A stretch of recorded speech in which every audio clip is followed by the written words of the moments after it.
और तू कह रही है कि मेरे सपने में श्याम नहीं आता है। क्यों नहीं आता है? राधा रानी ने कहा, बहन मेरे सपने में कन्हैया इसलिए नहीं आता है कि जब से कन्हैया वृंदावन छोड़ के मथुरा में गया है तब से लेके आज तक मैं सोई नहीं, और जब सोऊंगी नहीं तो सपना आ कहां से जाएगा। यह है राधा का प्यार। प्यारे 8.5 वर्ष हो गई भगवान को वृंदावन से जाए हुए। राधा 8.5 साल तक प्यारे अभी तक सोई नहीं है। ये राधा का प्रेम है। उद्धव सारी लीलाओं को देख रहे हैं, उन गोपियों के प्रेम को देख रहे हैं। एकदम से उद्धव रथ में से कूद पड़े प्यारे, और ये शिवाय यादव कड़वार से भैया के लिए साधुवाद है और धन्यवाद है।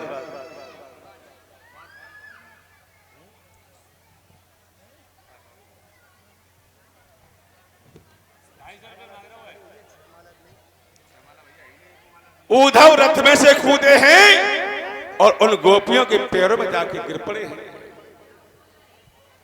और कहा, हे सखियों तुम्हारा जीवन धन्य है, तुम्हारा प्रेम धन्य है। आज उद्धव ने जाकर के उन गोपियों के पैरों की रज को उठा के अपने माथे से लगा लिया है। कहा, मैं तो तुम्हें प्रणाम करने के लायक भी नहीं हूं, मैं तुम्हारे पैर छूने के लायक भी नहीं हूं। राधा ने कहा, भैया तू ये बता आया कहां से, तू है कौन? उद्धव ने कहा, हे सखी, हे राधा, मैं मथुरा से आया हूं, मेरा नाम उद्धव है और मैं श्याम सुंदर का सखा हूं। मैं तुम्हें समझाने के लिए आया था। गोपियों ने कहा, उद्धव तुम्हें क्या समझाएगा, कौन सा हमें पाठ पढ़ाएगा, बता। उद्धव ने कहा, बहन मैं तुम्हें यह समझाने आया था कि जिसका तुम इंतजार कर रही हो, जिनके बिरह में रो रही हो, जिसको तुम चाह रही हो, आप उसका तप करो, जप करो, क्योंकि वो पार ब्रह्म अविनाशी परमात्मा, उसका आप चिंतन करो। गोपियों ने कहा, उद्धव यही समझाने आया था तू हमें? एक बात क्या उद्धव, हम जानती हैं कि अनपढ़ हैं, गंवार हैं, लेकिन इतना तो हम जानती उद्धव कि तू जो ज्ञान की हमसे बातें कर रहा है ना, वो दिल तेरे पास नहीं है, वो प्रेम की आवाज तेरे अंदर नहीं है, तो हमें ज्ञान सिखा रहा है। उद्धव पहले तू प्रेम का पाठ पढ़। आज गोपियों ने उद्धव को ऐसा प्रेम का पाठ पढ़ाया प्यारे, आज उन गोपियों की संगत में आज उद्धव को उन्होंने ज्ञानी से प्रेमी बना दिया है और कहा, उद्धव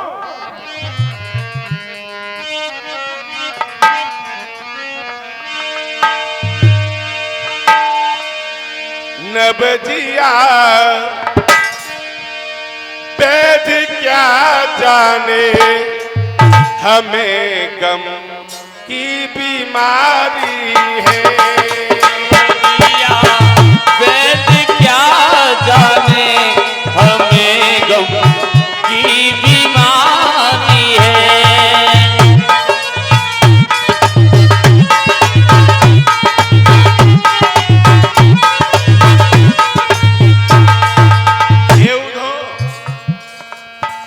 ये हम रो रहे, क्यों रो रहे हैं पता है? उसकी लीला को याद कर करके, जिसने हमारे साथ में लीलाएं की हैं, उन लीलाओं को हम याद करके आंसू आते हैं। उद्धव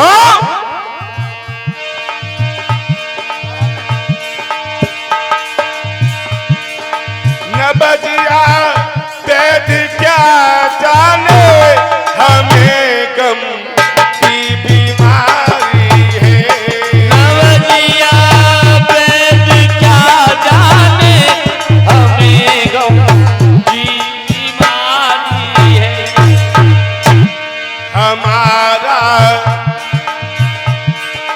हमारा वेद दुनिया में वो एक बार के बिहार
सुरजीत सिंह के साले साहब, जिन्होंने मेरे गले में हार पहना के स्वागत किया, सम्मान किया है।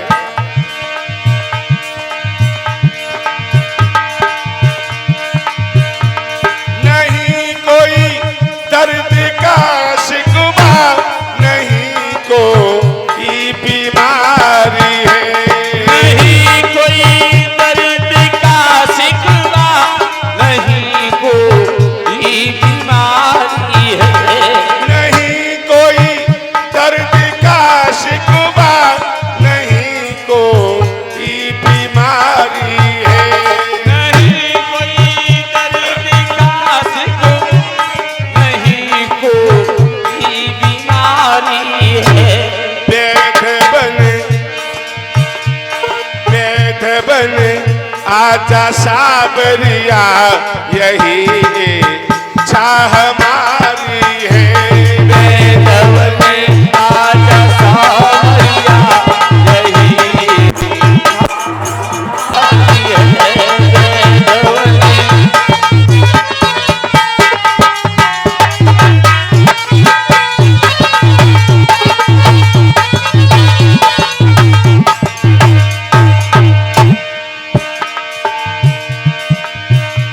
हमारा प्राण है गिरधर, बनावे चैन मुरलीधर। प्राण है गिरधर, बनावे जैन मुरलीधर।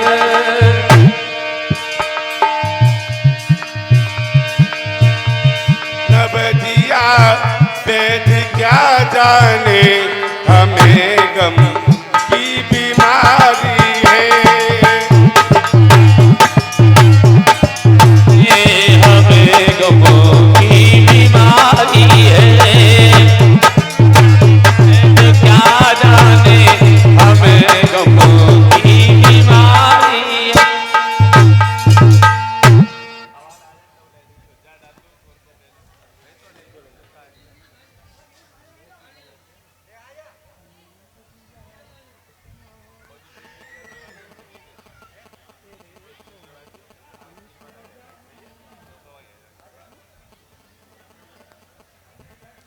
ध्यान रखना मेरे भाई बहन,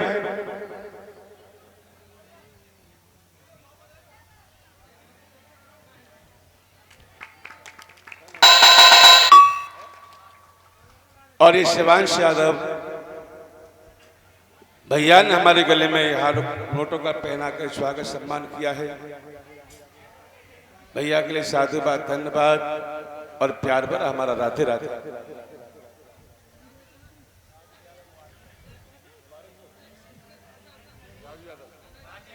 और राजीव यादव मुबारकपुर, जिन्होंने गले में हार पहना कर स्वागत किया, भैया के लिए साधुवाद और धन्यवाद।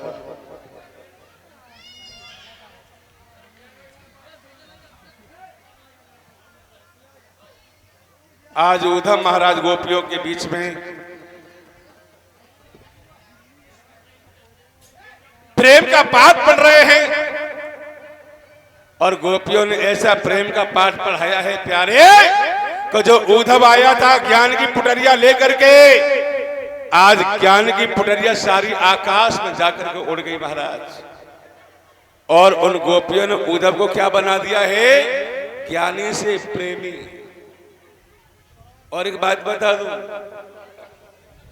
ज्ञान तो हर कोई बांट सकता है महाराज, ज्ञानी हर कोई बन सकता है, लेकिन दुनिया में प्रेमी बनना बहुत कठिन है। ज्ञान से प्रेम बहुत बड़ा है, ज्ञान एक साधना है, और प्रेम भगवान को समर्पण है प्यारे। प्रेम नाम भक्ति का है, प्रेम नाम परमात्मा का है, प्रेम नाम साधना का है, और प्रेम नाम पूजा, प्रेम नाम गोविंद का है। तो हमारे वृंदावन में कहा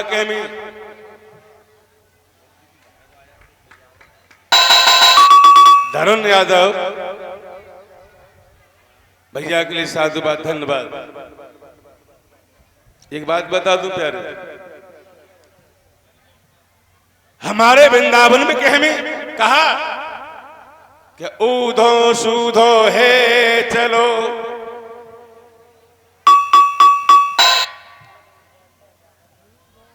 ये प्रेमपाल यादव, चलो मनीष यादव भैया के लिए साधु धन्यवाद। ऊधो सूधो है चलो सुन गोपिन के बोल, ज्ञान बजाई डुमडुमी सो प्रेम बजायो ढोल। ये ज्ञान तो एक डुमडुमी है प्यारे, प्रेम ढोल है। दुनिया में आए हो तो दुनिया में प्रेम करना सीखो।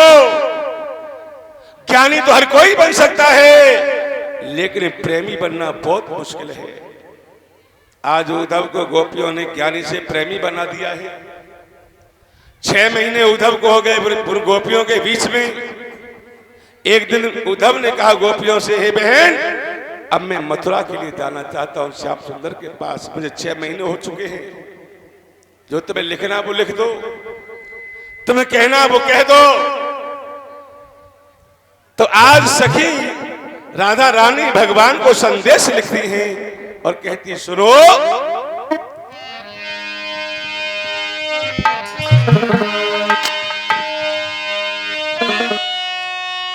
मन मोहन मन को मोह नहीं, तो न प्रीति की रीत लगाती में, बिना काल की भेजे पाती में।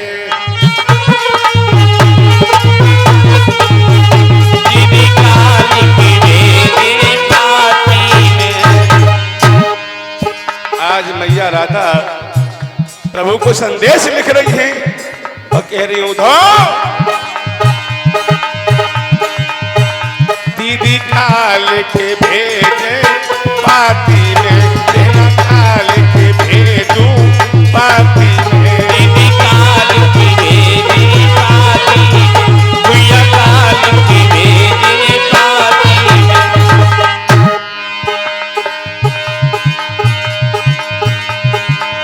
जो में होती मोर पंखवा, होती मोर पंखवा। क्या करती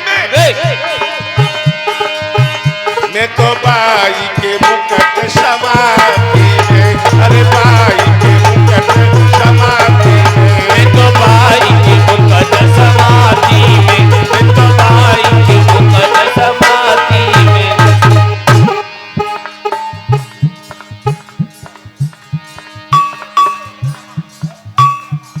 और भैया रंजीत यादव रमा से जो गले में हाथ डाल के गए हैं, भैया का साधुवाद धन्यवाद।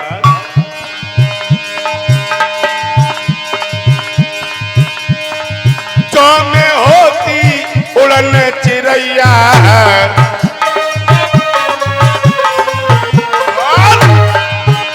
तो होती पंख उड़ जाती में, होते पंख उड़ जाती में, वो तो होते पंख उड़ जाती में।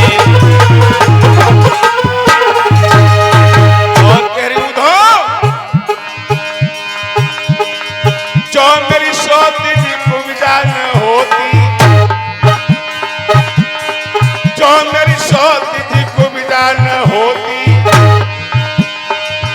जबकि छाती पे तार जलाती में, जबकि छाती पे दाल डराती में, जबकि छाती पे दाल डराती में। और राधा कह रही है, हाँ,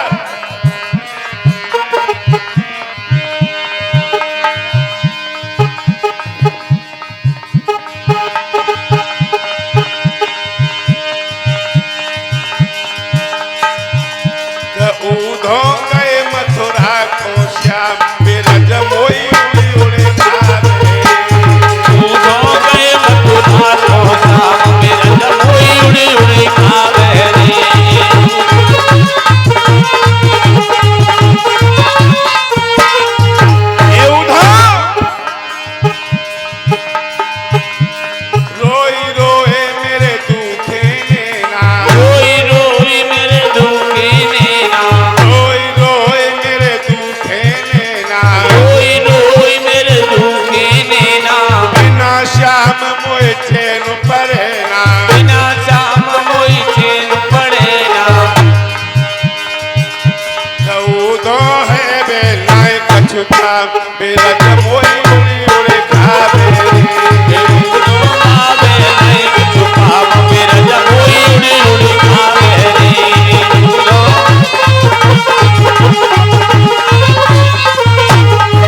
सखियों ने भगवान को संदेश लिखा है, कहा कृष्ण आप जैसे हो जहां भी हो आप खुश रहना, आपकी खुशी में हमारी खुशी है।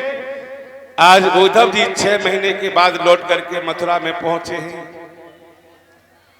जब मथुरा से आए थे वृंदावन के लिए बड़े घमंड के साथ आए थे हंसते हुए, और जब प्रेमियों की संगत गोपियों की संगत करके उद्धव जब मथुरा में वापस पहुंचे हैं तो आंखों में आंसू लेकर के पहुंचे रोते हुए।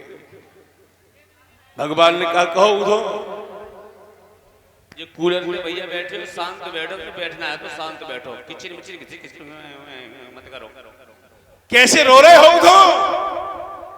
उद्धव ने कहा कृष्ण तुम बहुत बड़े छलिया हो, तुम बहुत बड़े झूठे हो। जब तुम्हें लौट के वृंदावन जाना नहीं था तो उन गोपियों से झूठ तुम बोल के क्यों आए हो, जो तुम्हारे प्रेम में रो रही है, बेचारी तड़फ रही हैं। उद्धव ने जब कहा ये बात तो भगवान कहने लगे उद्धव यही मेरी भक्ति है, यही मेरा प्यार है, यही मेरी मोक्ष है। और सुन उद्धव, मेरे दिल में कितना दर्द है, मेरे कितने आंसू हैं आंखों में, तू नहीं जानता होगा। जितना ब्रजवासी रो रहे हैं मेरे लिए, उससे ज्यादा मैं रो रहा हूं ब्रजवासियों के लिए। अब यहां से भगवान कन्हैया लीलाओं को आगे बढ़ाते हैं। एक दिन भगवान कन्हैया ने रात्रि में बीच समुद्र में एक नगरी का निर्माण किया है प्यारे, जिस नगरी का नाम था द्वारकापुरी। भगवान मथुरा को छोड़ करके द्वारका में पहुंचे हैं बीच समुद्र जल में। यहां भगवान का नाम पड़ा है द्वारकाधीश भगवान जी। कह रहे कूलर छोड़ देगा,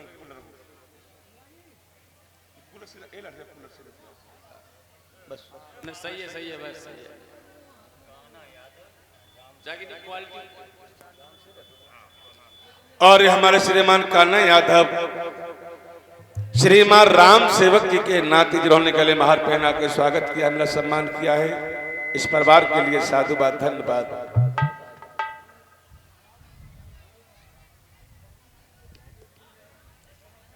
यहां भगवान कन्हैया का नाम पड़ा है द्वारकाधीश भगवान। यहां से भगवान अपने विवाह प्रारंभ करते हैं और भगवान कन्हैया ने एक नहीं 16,108 विवाह किए हैं साहब, 16,108। अब आप लोगों को अचंभा हो रहा होगा इस बात का कि भगवान 16,108 विवाह। आज मैं स्पष्ट कर देता हूं, आज की डेट में, आज की तारीख में भगवान की 8 अरब पत्नी है। 8 अरब पत्नी, 8 अरब, क्योंकि पूरे ब्रह्मांड, पूरे संसार की आबादी कितनी है? 8 अरब।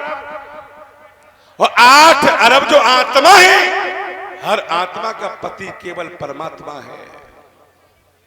वो तुम्हारे पति है, वो हमारे पति है।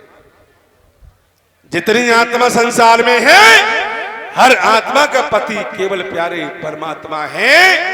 भागवत में केवल भगवान के 16,108 विवाह बताए हैं। पहला विवाह हुआ है जो लक्ष्मी का अवतार है, जिनका नाम है रुक्मिणी जी।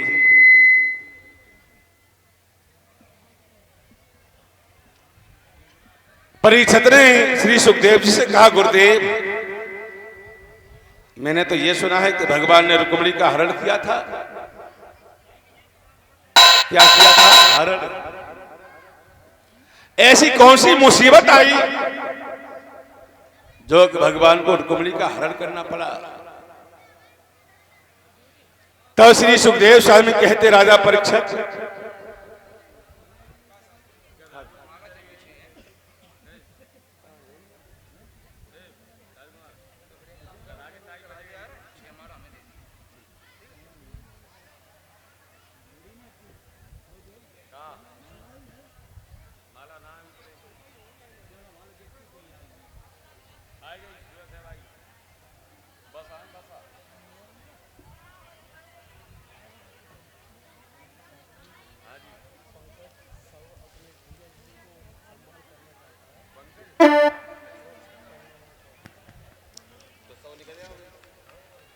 और जो